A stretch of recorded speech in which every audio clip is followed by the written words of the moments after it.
అందరికీ నమస్కారం. నేను మీ షణ్ముఖ్.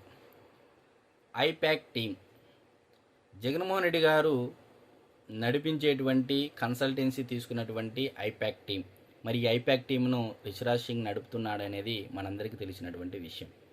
మరి ఎక్కడో వెస్ట్ బెంగాల్లో ఈడీ సోదాల్లో కోల్ మైనింగ్ విషయంలో 470 కోట్ల రూపాయలు అక్రమార్జన చేశారు, అవినీతి చేశారు అని చెప్పేసి ఈరోజు ఈడీ ఎంటర్ అవుతే తీగ అక్కడ లాగితే డొంక ఆంధ్రప్రదేశ్లో కదిలిందనేది ఈరోజు దేశవ్యాప్తంగా సంచలనమవుతున్నటువంటి విషయం. మరి కేంద్ర ప్రభుత్వ నిఘా వర్గాలు సైతం అంటే ఈడీలు సైతం ఈరోజు తీగ లాగడం మొదలు పెడితే అది రిషిరాజ్ సింగ్ టీం ఎక్కడెక్కడ పనిచేస్తుందో ప్రతి ఒక్క చోట ఈరోజు ఈడీ ఎంటర్ అయ్యేటువంటి పరిస్థితి నెలకొంది. మరి జగన్మోహన్ రెడ్డి గారికి ఇది తెలిసి రిషిరాజ్ సింగ్ గారిని అలర్ట్ చేయాలనేటువంటి ప్రయత్నంలో భాగంగా మీరు అండర్ గ్రౌండ్కి వెళ్ళిపోండి, ఇది నా వరకు వచ్చేటువంటి పరిస్థితి నెలకొంది, ఖచ్చితంగా మీరందరూ వెళ్ళిపోండి, మరలా వచ్చి పని చేసుకోండి అని చెప్పేసి జగన్మోహన్ రెడ్డి గారు చెప్పారు అని చెప్పేసి ఈరోజు డిజిటల్ మీడియాలో సోషల్ మీడియాలో వైరల్ అవుతూ ఉంది. మరి మీ అందరికీ తెలుసు గతంలో ఐపాక్ టీం ఏ విధంగా పనిచేసింది అంటే, ఉదాహరణగా ఒక 2 ఉదాహరణలు చెప్తానండి. విశాఖపట్నంలో వైజాగ్లో పెట్టుబడిదారుల సదస్సు జరగడం జరిగింది. దాదాపు కొన్ని 100 కోట్ల రూపాయలు వెచ్చించి పెట్టుబడిదారుల సదస్సు చేయడం జరిగింది. సరే, మరి ఈ పెట్టుబడిదారుల సదస్సుల్లో వచ్చేటువంటి బిజినెస్ పర్సన్స్, ఆంటర్ప్రెన్యూర్స్, లేకపోతే ఒప్పందాలు చేసుకొని ఎంఓఏలు చేసుకునేటువంటి పర్సన్స్ ఎవరయ్యా అంటే మన ఐపాక్ టీంలో పనిచేసేటువంటి ఎంప్లాయీస్ని తీసుకొని వెళ్ళి సూటు బూటు వేపించేసి అక్కడ కొన్ని పేపర్లు తీసుకొని వెళ్ళేసి అక్కడ హడావిడి చేసి కొన్ని వీడియోలు తీసుకొని వచ్చి ఒక అభూత కల్పనలు, ఒక అసత్య ప్రచారాలను, ఉన్నది లేనిది, లేనిది ఉన్నట్టు బమ్మిని తిమ్మిని చేసి ఐపాక్లో పనిచేసేటువంటి ఎంప్లాయీస్ను వాడుకొని సోషల్ మీడియాలో ప్రచారం చేయడం జరిగింది.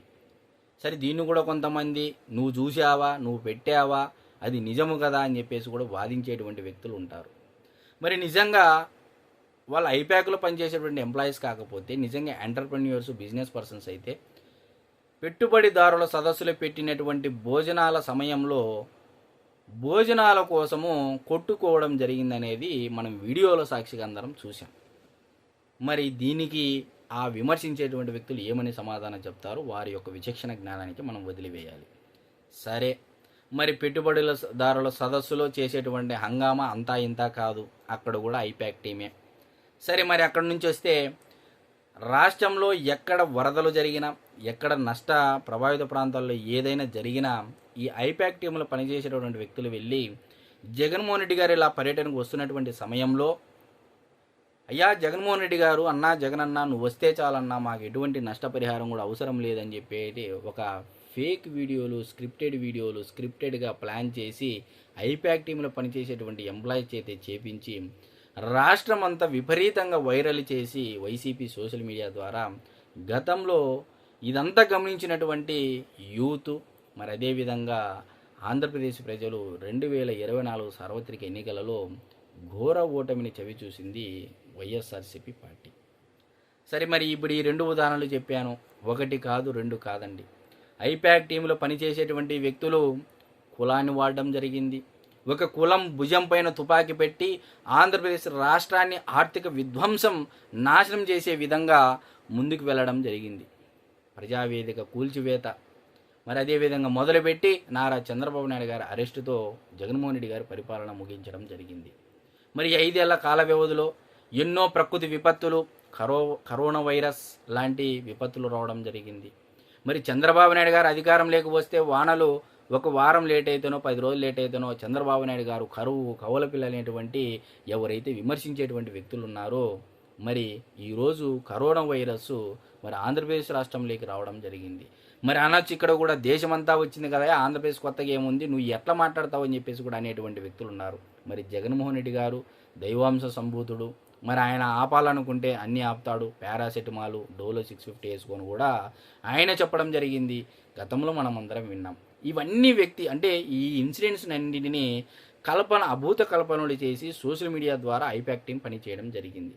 మరి ఈరోజు రిషిరాజ్ సింగ్ని వెస్ట్ బెంగాల్లో అరెస్ట్ చేయడం జరిగింది. జగన్మోహన్ రెడ్డి గారు కూడా ఒక్కసారి ఉలిక్కి పడడం జరిగింది. మరి రాబోయే రోజుల్లో వెస్ట్ బెంగాల్లో తీగలాగితే ఆంధ్రప్రదేశ్లో డొంక కదులుతూ ఉంది.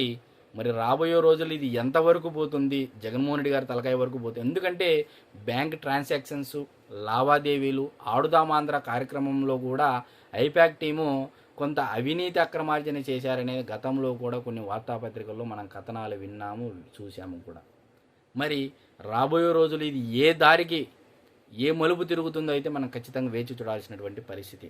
మరి ఎట్టకేలకు ఐపాక్ టీం క్లోజప్ అనే దిశగా చర్చ అయితే జరుగుతూ ఉంది. ఏం జరుగుతుందో మనం అందరం వేచి చూడాలి. అందరికీ నమస్కారం.